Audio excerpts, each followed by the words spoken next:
नमस्कार मंडळी, माझ्या स्वयंपाकघरात तुमचं स्वागत आहे। तर मी आज कारल्याचं कालवण करणार आहे, पातळ रस्सा। तर त्यासाठी ही कारली 2-3 आहे ती। इथे चणे डाळ घेतले 1-2 बारकी चमचे, तीळ घेतले 1-2 चमचे, ही लसूण आहे, कोथिंबीर आहे, सुकं खोबरं आहे, जिरा आहे, तर हिंग आहे, ही हळद आहे आणि ही चीज जरा थोडी भिजू घातलेली। शेंगदाण्याचं कूट केलेला आहे। शेंगदाणा काय भाजून घ्यायचं नाही, तर तीळ नुसतं गरम करून घेते। आणि मी आता ही मसाला खलबुद्यात काढणार आहे ना। तर यात जिरं टाकते 1 चमचा 1.5 चमचा,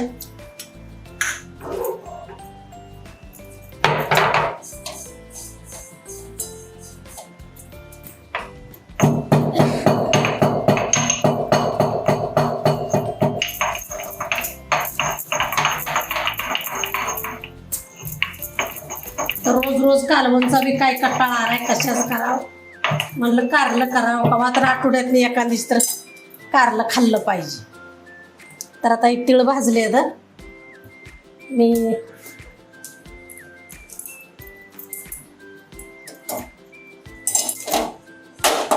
तीळ ओतून घेते ह्यातच।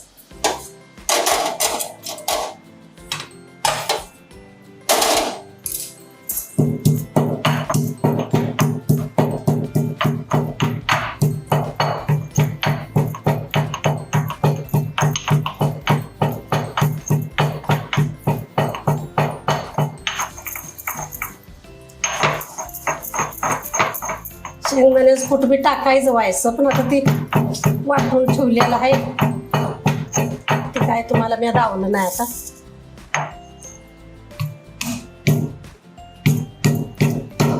तर आता सक्रात बी आल्याजवळ, आता हे सक्रात जवळ माळव वगैरे मस्त मार्केटला किती बियाला आले। कारली जरा गोड दिसली पांढरी, मग म्हणलं कारली घेऊन जावं।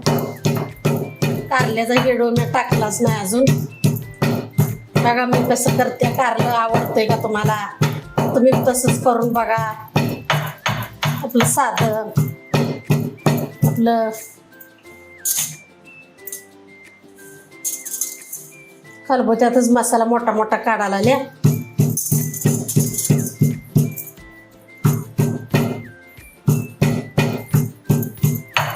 तर आता आपण कालवण करायला पाणी गरम करते 1 ग्लासभर। कुठल्या बी कालवणला गरम पाणी घातलं म्हणजे कालवण चव चांगलं लागतं या, म्हणून पाणी व्हायचं गरम करायचं कधी बी।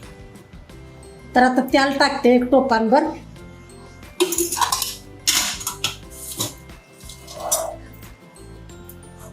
हे खलबुद्यात आपण मसाला काढलेला आहे, जरा आपण दोबड लय बारीक केला नाही मी।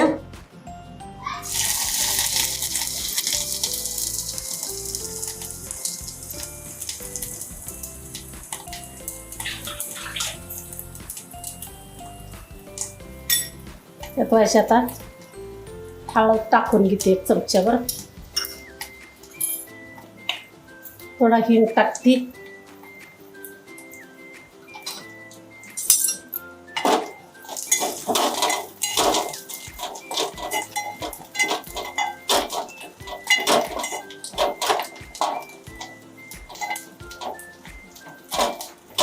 कारल्यात कालवण म्हणल्यावर जरा कडू होतंच, पण कडू ही खाल्लंच पाहिजे। आता ही कारलं आणि डाळ टाकून घेते मी जरा मसाल्यात उफलायला।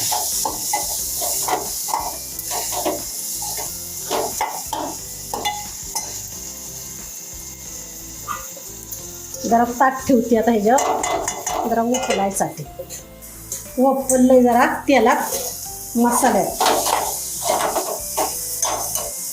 तर आता हे आपली लाल तिखट टाकून घेते, आपलं 1 चमच्याभर, आणि 1 चमचा शेंगदाण्याचं कूट आहे,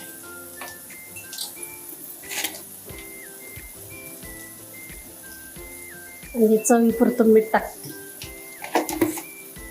आणि चीच मी भिजू घातलेले हे असेच टाकते.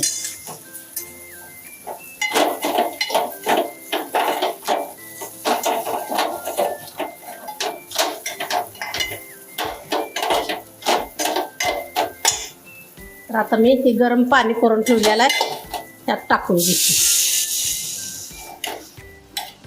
आपल्याला एवढंच कालवण करायचं आहे. हे शिजून जरा कमीच होतं. झाकून ठेवते जरा शिजायला.